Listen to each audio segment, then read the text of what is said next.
Há terras que guardam histórias como a pele guarda cicatrizes. Sob o sol de Itatiba, cada pedra, cada esquina, carrega o eco de vidas entrelaçadas, pela arte e pela perseverança.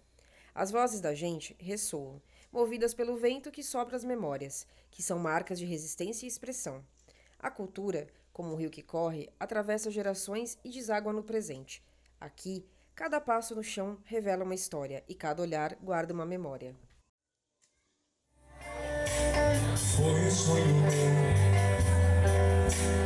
nada se acabou. Não é impossível, não consigo viver sem você. Alan Duarte, cantor de alma e cinéfilo de coração, seu amor pela música e pelo cinema não foram apenas sonhos, mas respostas para superar desafios sociais e culturais. Como todo bom cinema, ele tem que ter um gongo. Para que serve o gongo? O gongo serve justamente para a gente saber a hora que vai começar o filme, né? Como tinha nos cinemas antigamente, né? Olha lá.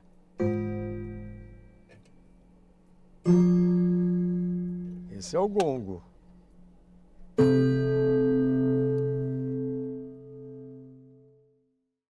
Pois é, eu fui seminarista, né, uma época, e como eu estava dizendo, depois eu vi que a minha vocação não era ser padre mesmo, eu gostava mesmo era de cinema.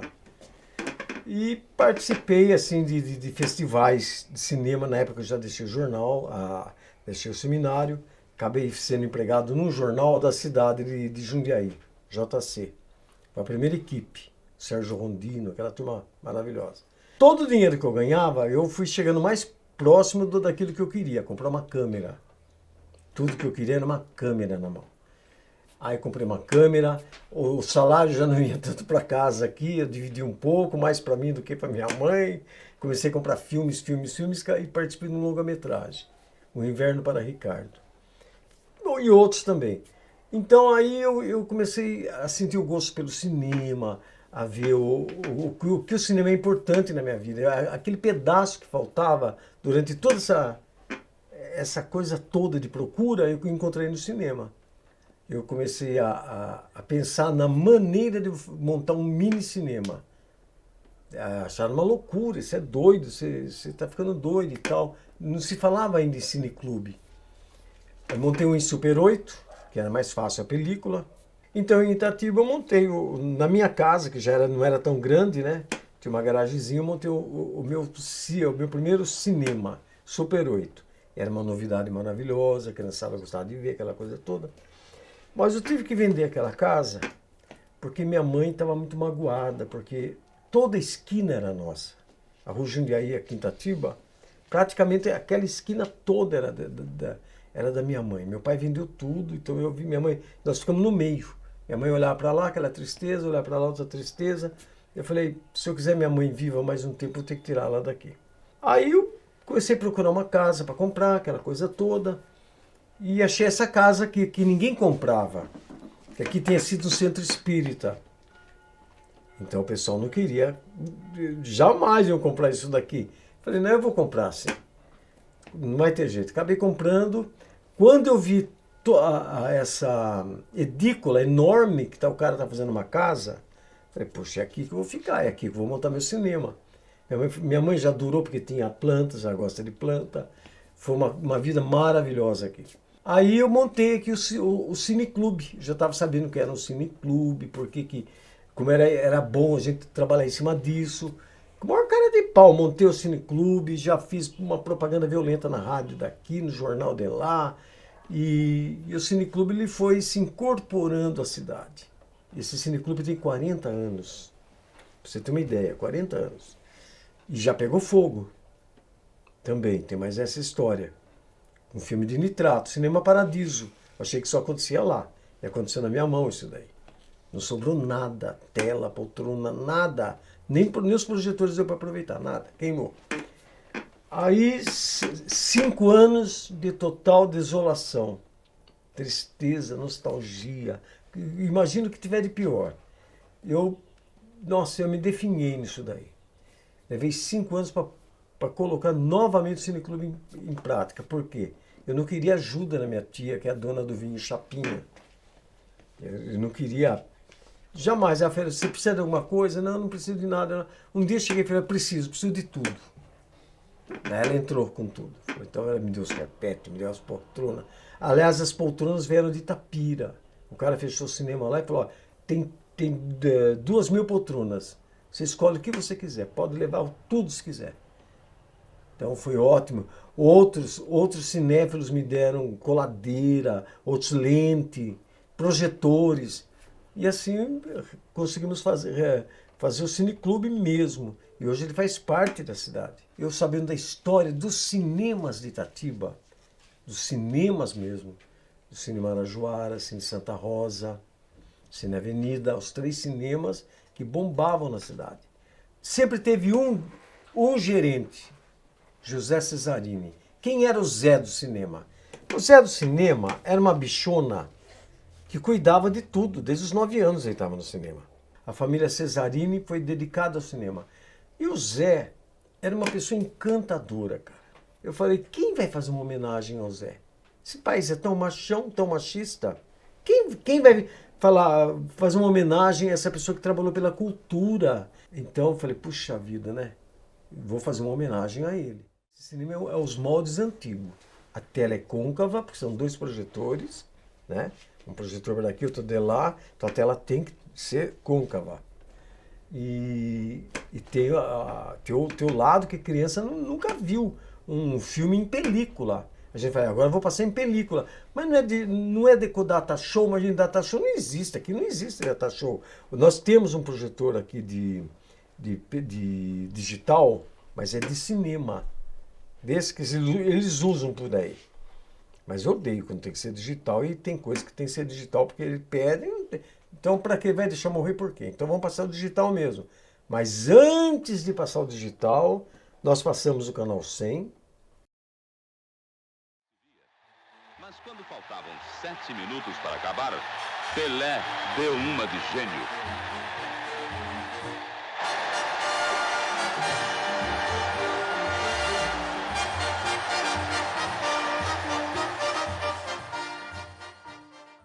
Tem gente que em Itatiba que o cinema aqui está há 40 anos. A gente dá pipoca de graça, pirulito de graça. Se tiver querendo buscar um sorvete de graça, a gente vai buscar um sorvete de graça para fazer o máximo. Ainda assim tem gente que não sabe onde fica o cineclube. Pessoal que vem de fora. Tem cinema de graça? É de graça. Totalmente de graça. Então nós temos sempre uma variação assim de... Quando vem escolas, que ela deve lembrar muito bem, 40, 50, 60 crianças, 70. Aqui tem 50 lugares.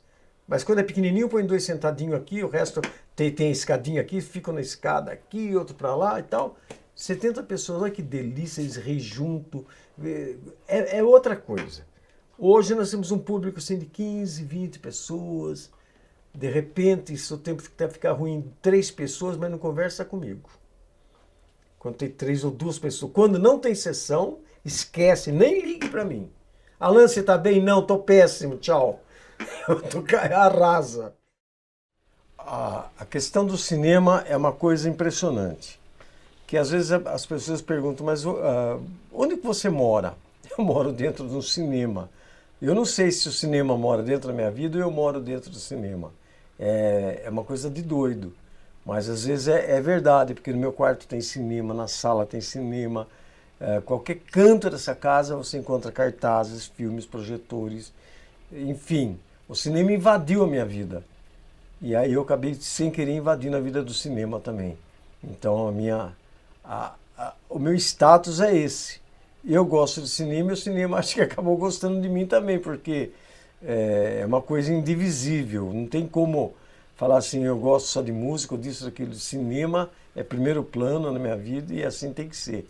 Como pode ver que, infelizmente, para montar um cinema dentro de casa, é porque eu trouxe o cinema profissional para dentro de casa, para levar para as pessoas e ver o quanto é bom gostar de cinema. Aqueles que conhecem, revivem, e os que não conhecem acabam ficando entusiasmados. Estamos aqui na Filmoteca do Cineclube. Aqui a gente reúne alguns dos títulos, né, que nós temos em 35 e 16 milímetros. Então, na verdade, Isso aqui é uma galeria de fotos. Nós acabamos virando isso aqui tudo também numa galeria de fotos, de filmes antigos, fotos que muitas vezes marcou nossa juventude e nossa trajetória no cineclube. Então vou abrir uma das portas para vocês verem. Vamos começar com os 16mm. Então aqui nós temos, olha, uma coleção completa do 16mm. Inclusive temos uma raridade, né? O Rin Tin Tin, uma série do Rin Tin Tin. Como eu cuidei bastante tempo, continuo cuidando da lembrança de Itatiba, eu tenho muitos filmes que ganhei, achei no lixo, porque isso aí para eles não tem valor para eles, é tudo para lixo. E tinha histórias da cidade, fotografias da cidade, foto aérea da cidade de 1960, com teco-teco, tudo vai para o lixo. Eu resgatava isso aí. E hoje eu tenho um acervo fantástico de lembrança. E fechando o cinema, havia 2 filmes feitos pelo Fleming Jr., que é da equipe, ele participou há muito tempo da equipe dos telejornais dos cinemas antigos, e esse filme é sobre uma fazenda em Itatiba, como tirava leite, como fazia, aquela coisa toda, e sobre a cidade em si, sobre a primeira rainha de Itatiba. Um é de 53 e outro é de 50. E o filme estava se estragando e o prefeito na época, o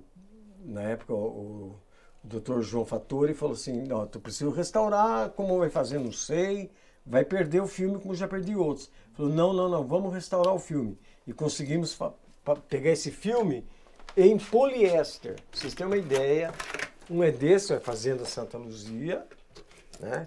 Foi feito em cópia poliéster, o que vem assegurar pra gente a beleza, né? Porque a beleza do filme, porque perder um filme desse seria uma loucura total, né? Então, quer dizer, não abre, né? Coisa linda, né? Pronto. Olha, o poliéster. O que acontece com o poliéster? Com o poliéster vocês vão ver uma coisa interessante. É um filme que não queima, não quebra, não queima e não quebra. Ele tem a força de puxar um carro, para vocês terem uma ideia. E ele é totalmente transparente, ó. Esse é um filme de poliéster e é da história de Itatiba. E temos ainda aqui, ó, guardado, o Lamparina tá inteira, a cópia tá inteira e projeta ainda. E temos também o Zé do Periquito, que também projeta. E o resto são lembranças. Bom, eu aprendi música no seminário. Então, para mim, já foi uma grande coisa, a questão vocal, ter participado do coral lá do seminário, era franciscano, né? Da Ordem dos Frades Menores, em Guaratinguetá. E, para mim, foi um berço de tudo que você imagina de melhor.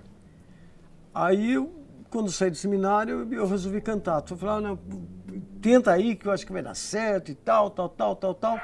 E eu realmente estava doido para fazer uma carreira artística nisso daí. E deu certo. Gravei o meu primeiro disco, foi um disco subsidiado, feito no Rio de Janeiro, por uma gravadora que nunca ninguém na vida ouviu falar numa gravadora daquela lá. E foi feito na Major Quedinho, né? Num dos clássicos dos estúdios de São Paulo, né? Depois gravei um segundo disco, que é esse que vocês têm aí, que é o Mais Romântico que Nunca, que é o mais angustiante que nunca, porque fazia um ano que minha mãe tinha morrido, ela estava doidésima para querer saber como que ia acontecer esse disco, e o disco realmente aconteceu, que ficou razoável, e depois, por sinal, eu gravei o último disco, que é o Bagagem e o Trilha. O Trilha já se esgotou, mas o Bagagem é o melhor disco que eu tenho, esse que eu fiz para vocês. Fiz shows em vários lugares, Franco da Rocha, fiquei um ano no restaurante da Globo de São José dos Campos. Foi uma coisa maravilhosa. Aqui em Itatiba, todos os clubes. Eu trabalhei 10, 12 anos com carnaval, com uma equipe de carnaval. Ganhei-se muito dinheiro no carnaval. A grande vantagem do cantor é essa. Só que eu não sou um cantor de carnaval. Eu não sou porque eu sou um cantor da noite.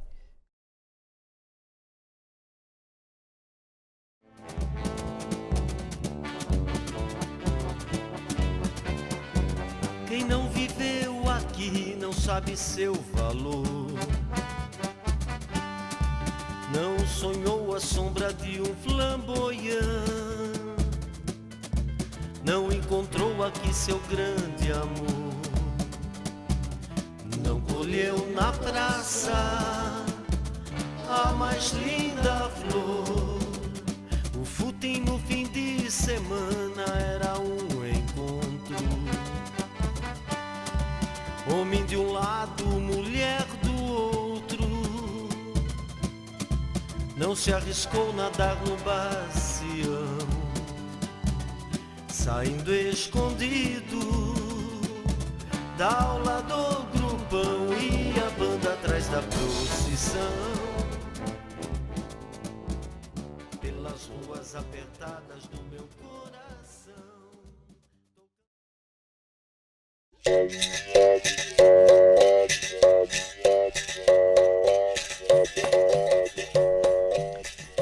No coração de Itatiba, o Quilombo de Brotas guarda as raízes de um povo que luta para manter viva sua história. Em cada tradição, um pedaço de resistência e memória.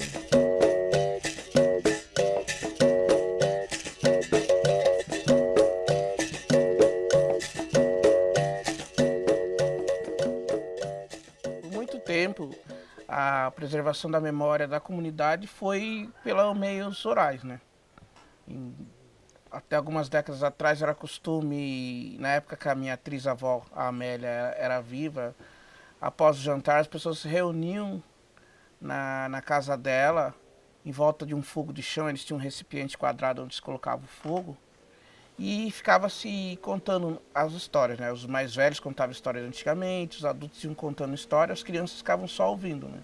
Pelo menos é como o meu pai e outros adultos, de quando eu era criança, eles contavam que era, né? Que eles falavam que quando eles eram criança, eles como criança eles só ouviam, e os adultos que falavam tanto histórias do presente quanto coisas do passado, da época da escravidão, e também lendas, muitas lendas eles falam.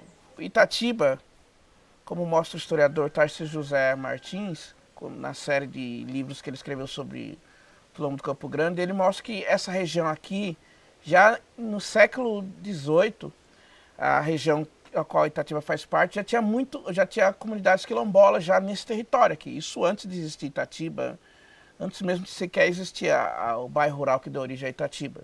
Então, no território tinha essas questões por conta, a gente estava muito perto de Minas Gerais. Bom, e aí, quando surgiu o município de Itatiba, ali no século XIX, a gente tinha um movimento da quilombagem. Então, esse território aqui, ele foi propriedade de um casal, um português, Francisco José Rodrigues, e uma indígena, a esposa dele, Rita Rodrigues, e conta-se que um negro, que é lembrado como Negro Brotas, ele conversou com ele e aqui passou a ser um entreposto das rotas de fuga. Lembrando que na época, a parte urbana da cidade era aquela colina onde a gente tem o centro de Itatiba, o resto era sítios, fazendas e Mata Atlântica. Então esse território ele era bem isolado. E aqui passou a ser um entreposto das rotas de fuga. Tinha um barracão onde o pessoal ficava. Eles ficavam um tempo aqui, né? Eles fugiam das fazendas aqui da região, de Campinas, de Jundiaí, aqui Itatiba. Ficavam um tempo aqui, depois a maioria ia para outros lugares. Bom, os meus ancestrais, meus tetras-avós, Isaac Modesto de Lima e Emília Gomes de Lima, eles tinham nascido na condição de escravizados. E aí, alguns anos antes da abolição, eles conseguiram a liberdade. Eles tiveram, se não me engano, 9 ou 10 filhos. E eles eram membros na época, boa parte da população negra participava desses movimentos que Clóvis Moura, o sociólogo Clóvis Moura, chamou de quilombagem, né? Que eram os movimentos de resistência da população negra, as fugas. Eles eram membros dessas organizações. Então, quando deu a abolição, o pessoal que estava aqui escondido começou a dispersar. E esses meus ancestrais, eles compraram essa parte do território, porque o território que era aquela antiga propriedade era bem maior, né? Pegava os bairros da região. Mas não era habitado, ou supostamente não, porque o pessoal estava escondido aqui. Houve pelo menos 2 vezes que foram mandados soldados para tentar acabar com esse quilombo daqui. Então meus ancestrais, meus tataravós, eles compraram essa terra, eles eram com os filhos deles, né? Conforme foram crescendo, os filhos de Isaac e Emília foram indo embora. A única que ficou foi minha atriz-avó, Amélia Gomes de Lima Barbosa. Ela casou com Fabiano Bento Barbosa, né? Assim que ela passou a ter o sobrenome Barbosa. E dos filhos e filhas de Isaac e Emília, foi ela que ficou. Então nós somos descendentes dessa matriarca, a Amélia Gomes de Lima Barbosa. Então a nossa família foi ficando, né? Às vezes o pessoal, alguns ficavam fora, outros dentro. Então a gente tem o grupo familiar relativamente extenso, né? E nós estamos aqui. A Amélia, ela tinha uma preocupação muito grande com a preservação desse lugar como um espaço do grupo familiar. Ela sempre falava isso, quando tinha alguém que não estava aqui, ela falava, onde será que está a minha gente? E ela sempre falava para o pessoal, aqui é o território da nossa família, porque é algo que o pai dela, o Isaac, contava para ela. Ele falava, aqui é para tudo que tiver meu sangue ter um lugar para morar. Então nós estamos até aqui, né, resistindo e continuando.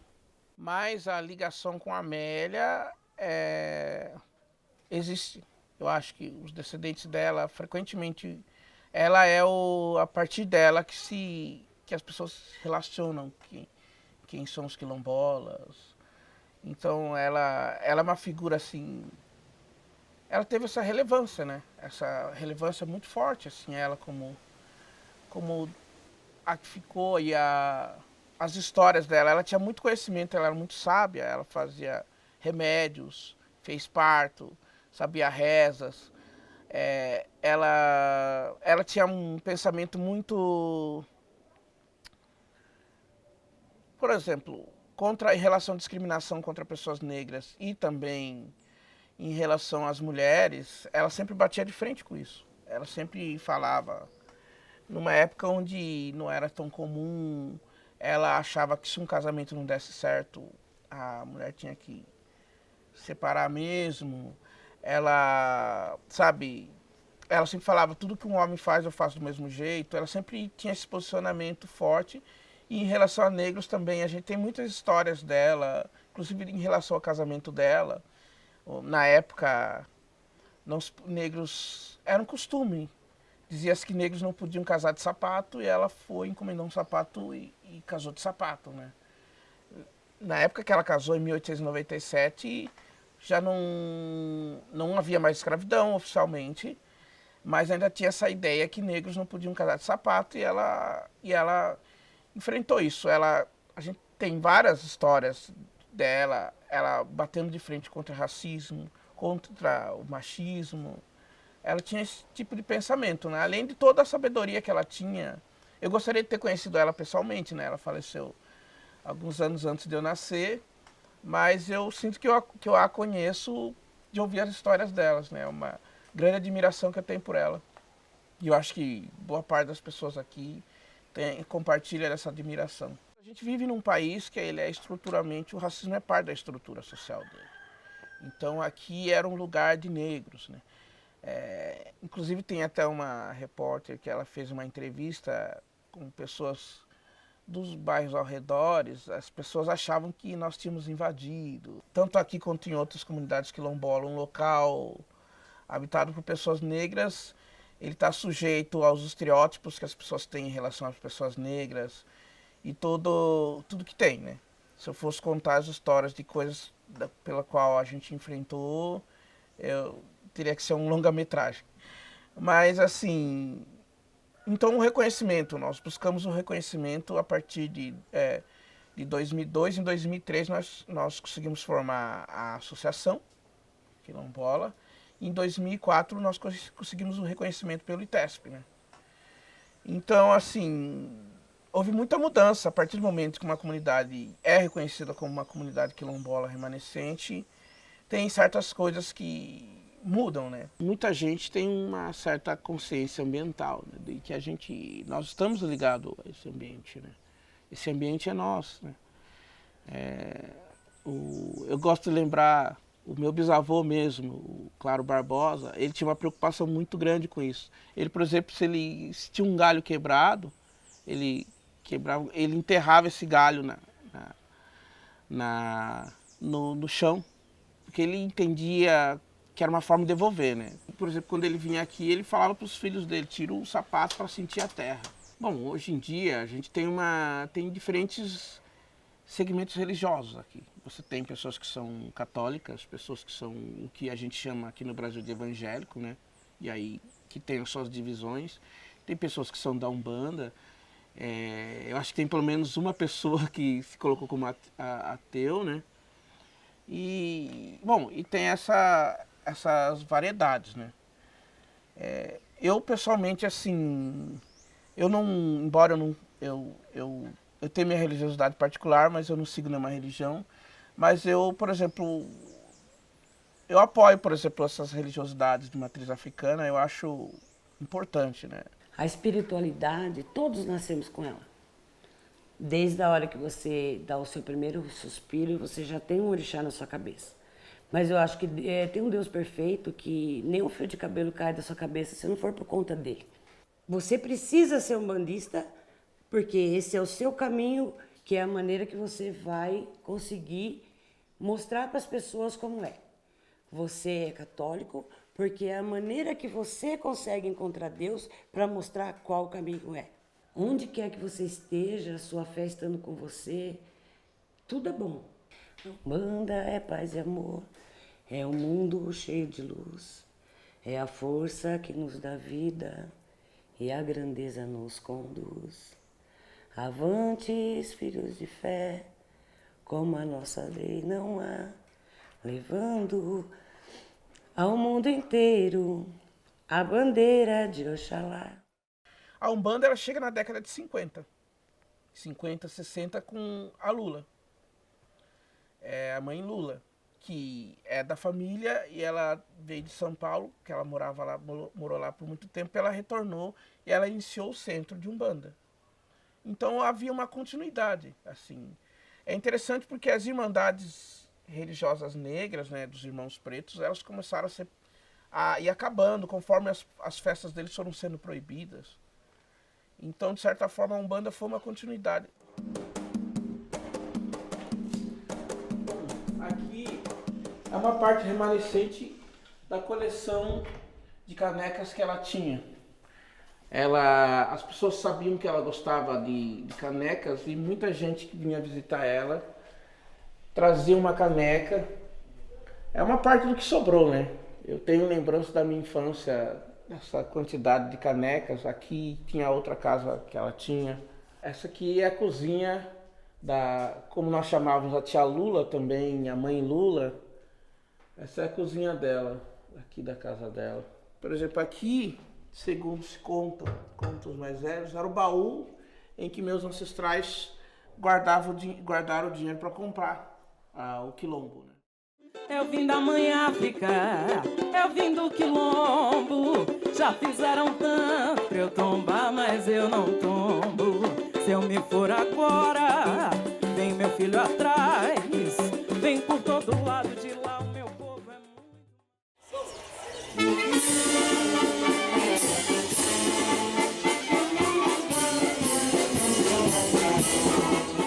A música transcende gerações. Na Corporação Santa Cecília, jovens e veteranos se encontram para tocar as notas que ressoam como a batida de um coração que nunca para.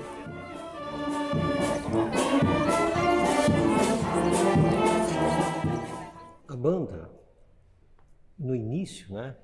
A banda tem algumas tradições que ela mantém, tradições da cidade, mesmo na época da pandemia, a banda fez questão de manter essas tradições. Tá? São tradições que caracterizam a cidade do interior. A banda faz uma alvorada festiva em homenagem ao trabalhador. Porque na época de 1930, 1940, 50, a cidade ela entrou naquela evolução industrial, tá certo? Então, por que a gente sai às 4 horas da manhã? Pontualmente às 4 horas da manhã. Atualmente a gente faz em cima de um caminhão, coloca todas as cadeiras em cima do caminhão, a gente fixa as cadeiras em cima do caminhão, os músicos sentam e a gente vai fazendo, vai tocando nos lugares aleatórios.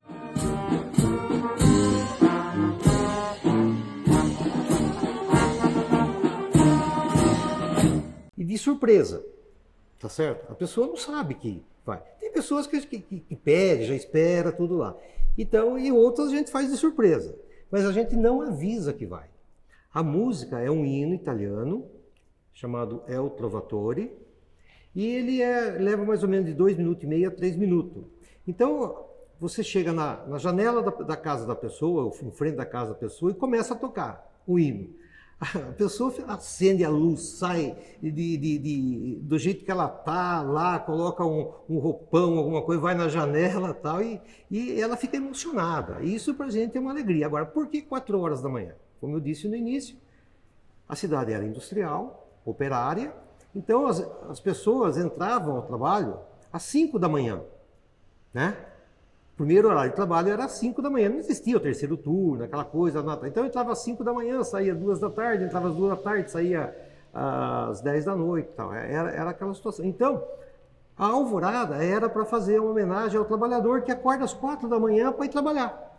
A cidade não era pequena, né? A cidade devia ter em torno de 15 mil habitantes, mais ou menos, e a banda acompanhou toda a evolução do século XIX, século XX e século XX, acompanhando o século XXI. A primeira apresentação da banda foi na inauguração da luz elétrica em Itatiba. Tá? 1906. E a banda, com toda essa evolução, veio músicas de carnavais, o rock,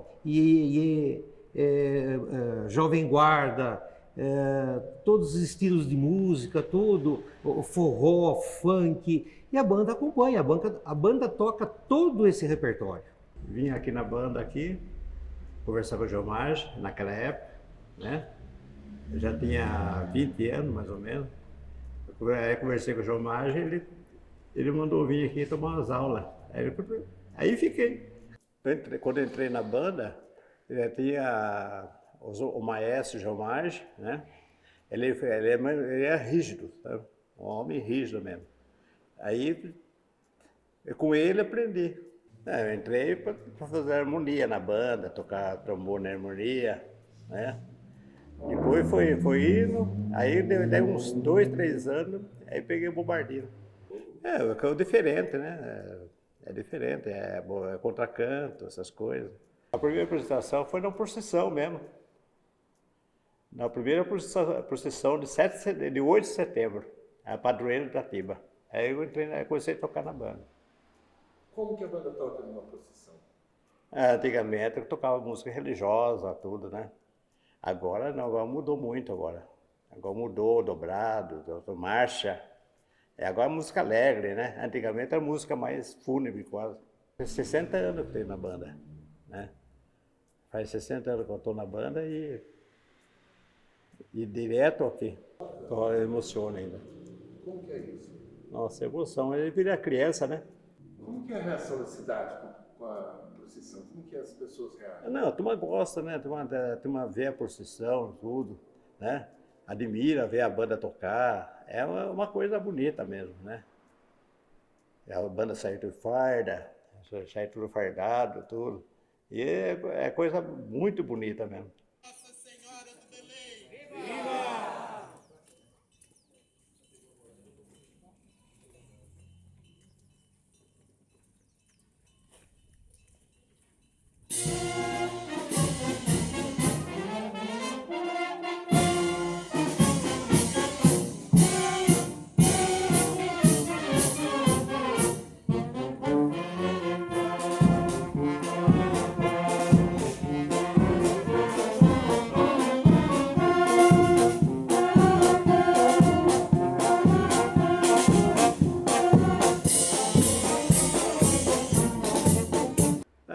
O festival que tinha no Coreto, antigamente, festival do outono, que tinha, então a banda tocava, participava desses festivais aí.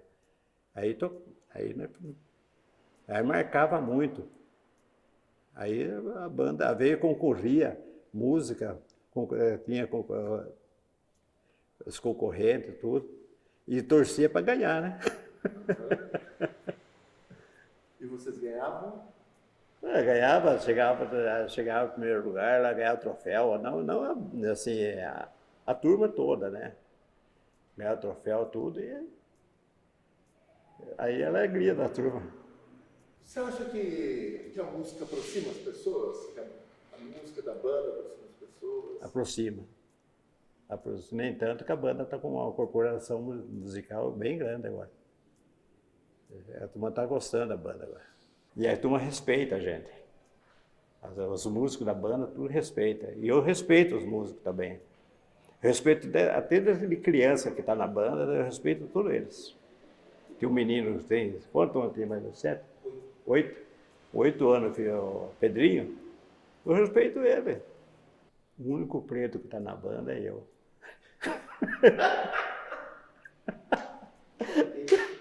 Tá? E com orgulho.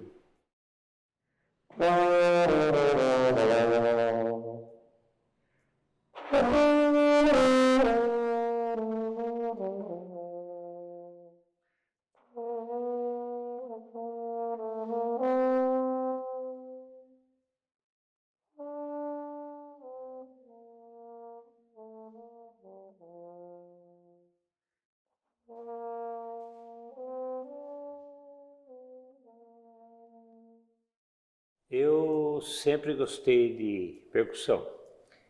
Eu nasci, cresci na Praça da Bandeira, do lado da Matriz, e era comum ver procissões.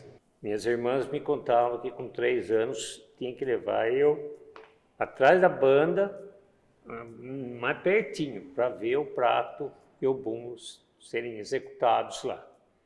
E meu pai tinha um comércio, era um bar e restaurante, e era comum eu pegar prato de panela e ficar tocando. Toquei 4 anos, depois precisei sair para estudar à noite, trabalhar de dia, estudava à noite, me afastei da banda e voltei em 82, a convite do meu cunhado, que era músico da banda aqui também, convidado para tocar bumbo, porque não tinha bombeiro. Ele tocava saxofone e nas procissões precisava sair, tocar o prato e eu tocava bumbo. Era carente de música nessa época. E depois, futuramente, acabou saindo o bombeiro, o pratista deixou o cargo e eu precisei acoplar o prato no bumbo. E hoje é um orgulho muito grande estar aqui na banda. A gente toca de prazer, distrai a cabeça. Sabe, às vezes a gente chega muito cansado aqui, mas bate um bumbo aí já desfaz a canseira. Eu sou fundador da Escola de Samba Batuqueiros Piracema. A gente era um grupo de amigos que reunia toda sexta-feira, ali pelas 8, 9 horas da noite, na praça, sentava a conversar. E alguém falava, vamos fazer uma piracema hoje, um movimento. E aí a gente ia no bar, que tinha um bar na praça ali, e o cara, muito gente fina, amigo nosso, irmão, já não está mais entre nós. Quando ele via chegar a turma, ele já ficava nervoso, porque sabia que a gente ia fazer barulho. E o vizinho da casa em cima reclamava. Mas nós jurava para ele, de pé junto, que ia tocar bem baixinho.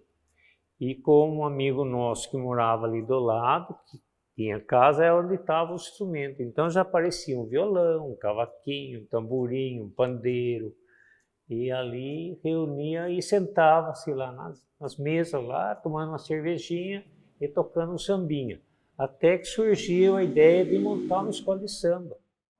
Poxa, minha história com a banda, ela começou lá em 2000, quando eu estava com alguns amigos que tocavam na banda na época. E aí um dia eu fui ver eles tocarem, achei muito interessante, muito legal. E aí eu falei, pô, como que eu faço para participar desse negócio? Ela falou, não, vem aqui um dia, na terça-feira, que tem uma escolinha e você vai aprender a tocar. Aí beleza, meio acanhado à época, cheguei aqui pela porta. Aí falei, poxa, tem interesse em aprender.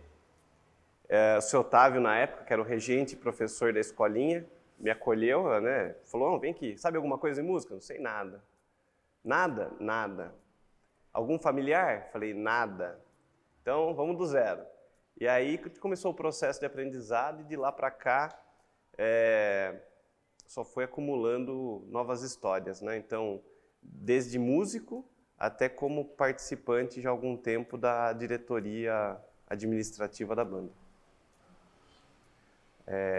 E nesse período todo, assim, poxa, são inúmeros casos que foram vividos, né? Então, coisas muito boas, coisas não tão boas, como perda de amigos, né, que tocavam aqui na banda, festas muito legais que nós fomos tocar, lugares que nós fomos muito bem recebidos, viagens para cidades em apresentações, em que sempre foi muito divertido, né? Sempre tem uma confraternização muito grande entre os músicos. Então, aqui é uma escola não só de música, mas uma escola de vida. Eu acredito que para a cidade de Itatiba, a banda é uma tradição, é um dos alicerces culturais da cidade. E o principal é o fomento da musicalização para os cidadãos itatibenses. Porque a banda não cobra nada para ensinar, ela não exige que o músico tenha um instrumento. Então eu acho que é uma porta de acesso, né? Então hoje é tão carente de ter projetos assim, e por tanto tempo a gente consegue fornecer isso para a população.